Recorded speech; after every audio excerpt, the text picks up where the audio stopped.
I don't know, some of you remember some time ago, there was this article published on several papers across England about a young boy from Nigeria, my brother, Nigeria. A young boy from Nigeria who is, I believe, 19 years old. He's a student. And he came up with this idea of a particular spec or glasses for people who are blind, which I thought it was such an amazing idea. But we've not heard anything since then. I think it's up to maybe 3 months, 4 months, 5 months ago, or maybe last year, 2024. We've not heard anything. I think his name is Khalifa Aminu. When I saw this, I was reading this story on the paper. This young 19-year-old boy working on gadgets on how to help people who are visually impaired. I just thought, wow. I remember my time back in Nigeria going to secondary school. There was so many intelligent people in my class. A lot of intelligent. If I have to call names, intelligent people with intelligent ideas. But the problem was resources. There are no resources. If you have an idea, you just keep your idea somewhere. Because if you don't have resources to execute your idea or no budget, there's a problem. I remember in my final year university, when I attended university in the United Kingdom, my final year project, my lecturer said to me, there's a budget of £5,000 for this project. I looked at my lecturer and I thought,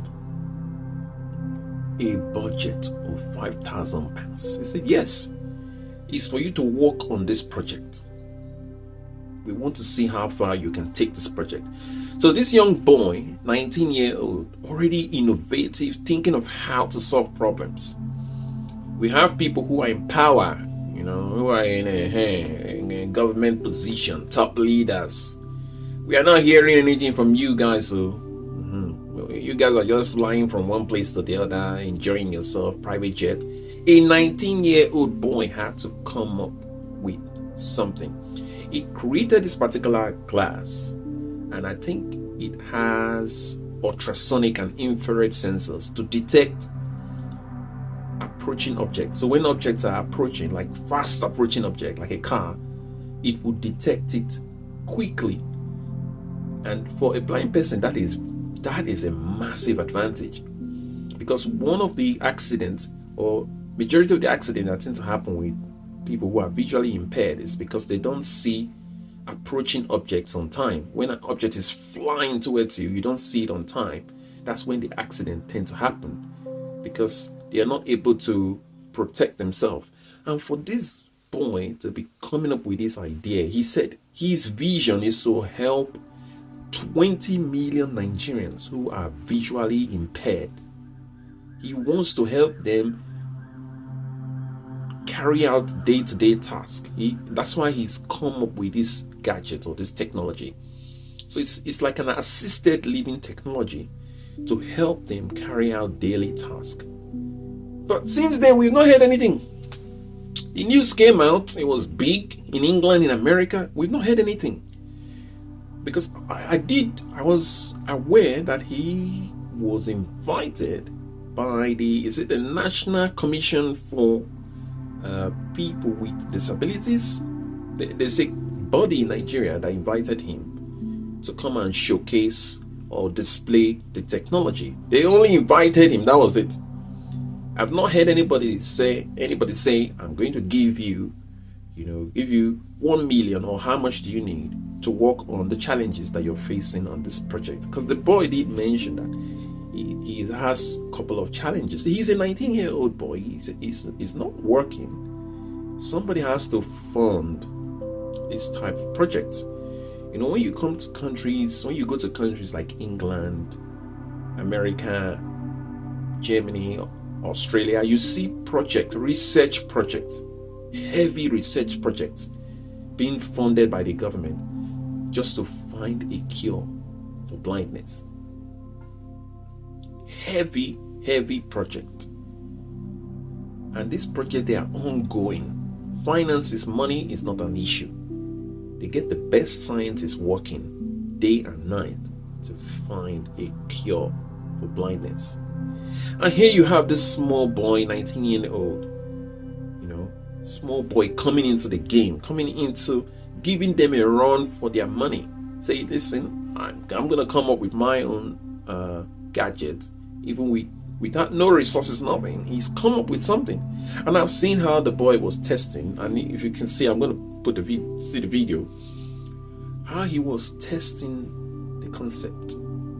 I just thought, wow, 19-year-old and you already want to solve a problem. This boy has a bright future ahead. But nothing, we don't hear anything now.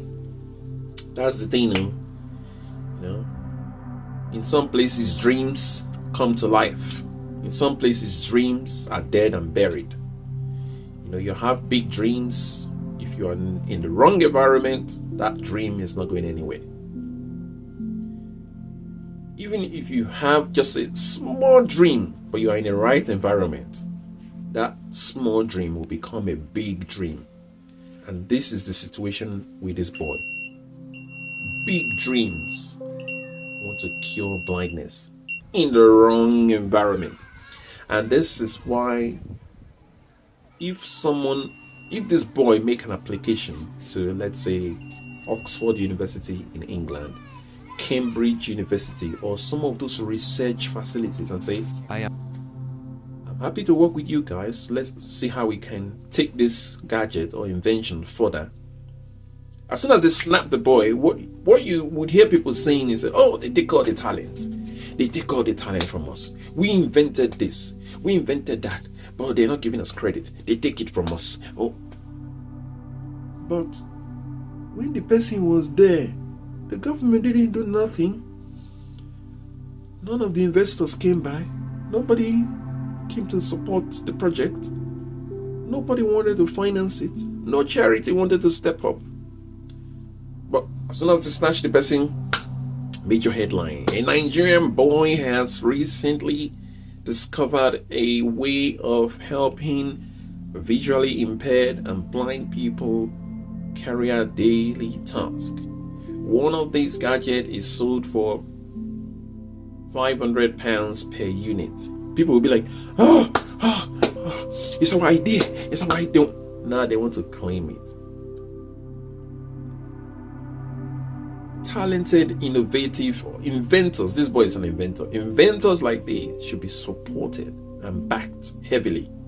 We should have a scheme, a program for inventors. Because imagine if this boy gets somewhere whereby he comes up with a working prototype that can really do what he's saying, then this is a big breakthrough.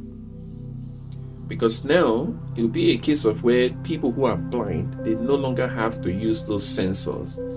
The sensors that is on the, they use some sensors. It eliminates that sensor that can sometimes not detect objects or obstacles on time. And now you have something which you just put on and can detect straight away. If you're crossing the road, is the speed of detection. When the boy did it, it's like second. Detect straight away. So that's a good